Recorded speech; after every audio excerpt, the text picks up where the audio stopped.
নমস্কার বন্ধুরা, রান্নার পরিভাষা চ্যানেলে আপনাদের সবাইকে স্বাগত জানাই। আজ আমি আপনাদের সাথে একটি কেকের রেসিপি শেয়ার করব। চলুন দেখে নেওয়া যাক। প্রথমে সব উপকরণগুলো রেডি করে নেব। 3 পিস ডিম নিয়েছি, ময়দা, চিনি গুঁড়ো করে নিয়েছি, বাটার,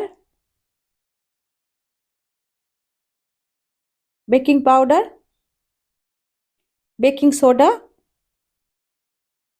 ভ্যানিলা এসেন্স। সব উপকরণগুলো রেডি করে নিলে ব্যাটারটা বানাতে অনেক সুবিধা হবে। প্রথমে ডিমটা একটু অল্প ফাটিয়ে ডিমের সাদা অংশটা একটি বাটির মধ্যে নিয়ে নেব। মুখের উপর একটি কাঁটা চামচ রেখে ডিমের সাদা অংশটা বের করে নিলাম। একইভাবে 3টে ডিমেরই সাদা অংশটা বের করে নেব। কুসুমগুলো একটি বাটির মধ্যে রেখে দেব।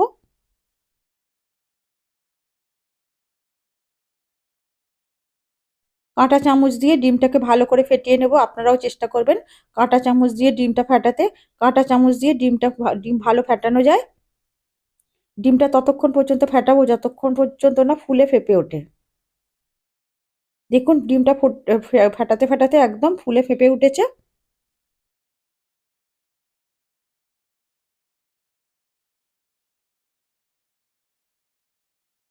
অনেকটা ফুলে গিয়েছে।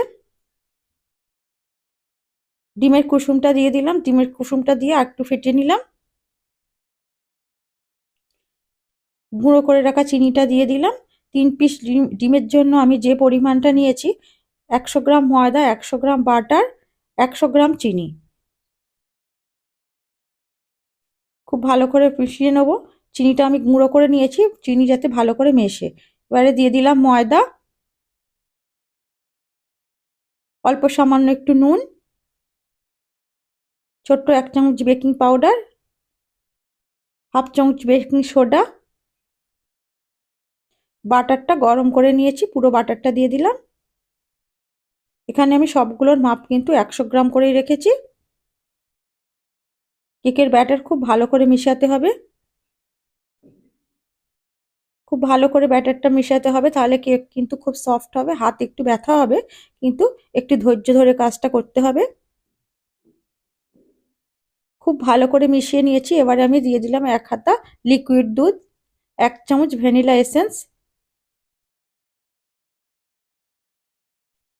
আবারও খুব ভালো করে মিশিয়ে নেব।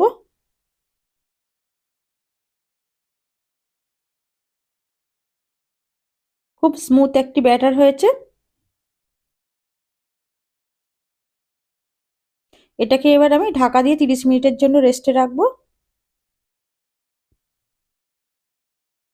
30 মিনিট পরে আমি ফিরে এলাম। অল্প একটু অরেঞ্জ ফুড কালার দেব। ঘরে বানানো কেক একটু হলুদ হলুদ হলে ভালো লাগে আমার, তাই আমি অরেঞ্জ ফুড কালার দিলাম। আপনারা চাইলে এটা স্কিপ করতে পারেন। খুব ভালো করে মিশিয়ে নিয়েছি, ব্যাটার একদম রেডি।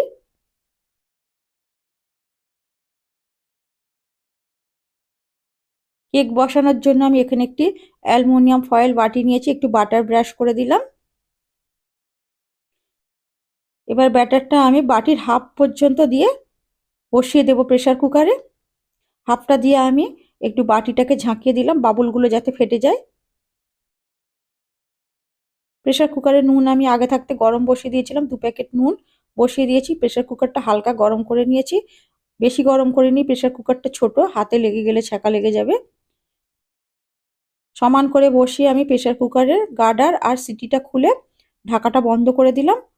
20 মিনিট বসিয়ে রাখবো। 20 মিনিট পরে সম্পূর্ণ ঠান্ডা হলে বের করে নেব। বের করে নিয়েছি, 20 মিনিট হয়ে গিয়েছে।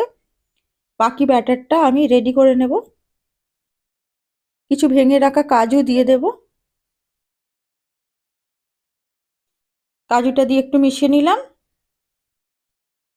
একটি বাটিতে আমি একটি কাগজ সমান করে কেটে একটু বাটার লাগিয়ে রেখেছি।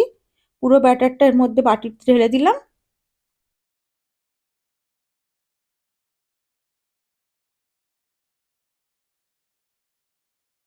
বাটিটাকে একটু ঝাঁকিয়ে নেব, নিয়ে একটা ছুরি দিয়ে মাঝখানে একটু এরকম নাড়িয়ে দেব যাতে বাবুলগুলো ফেটে যায়।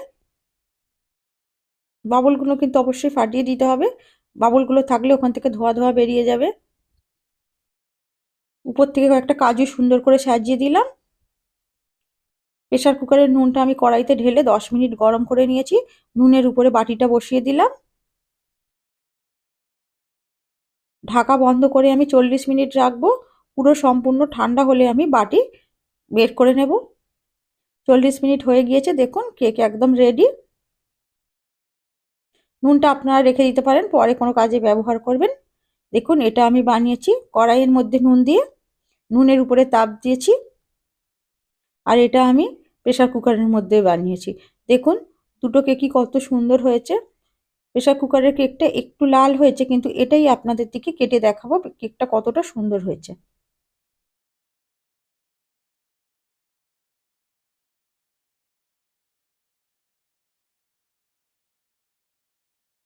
আমি আমার মতো শেপ দিয়ে কাটলাম, আপনারা আপনাদের পছন্দ মতো শেপ দিয়ে কাটবেন। দেখুন কেকটা কতটা সুন্দর হয়েছে। আমার এই কেকের রেসিপিটা যদি আপনাদের ভালো লাগে তো আপনারা বাড়িতে ট্রাই করতে পারেন। আর আমার কেকের রেসিপিটা যদি ভালো লেগে থাকে তো একটি লাইক করবেন। 25শে ডিসেম্বর সবার খুব ভালো কাটুক। আবারও দেখা হবে অন্য কোনো ভিডিও, নতুন কোনো রেসিপি নিয়ে চলে আসবো।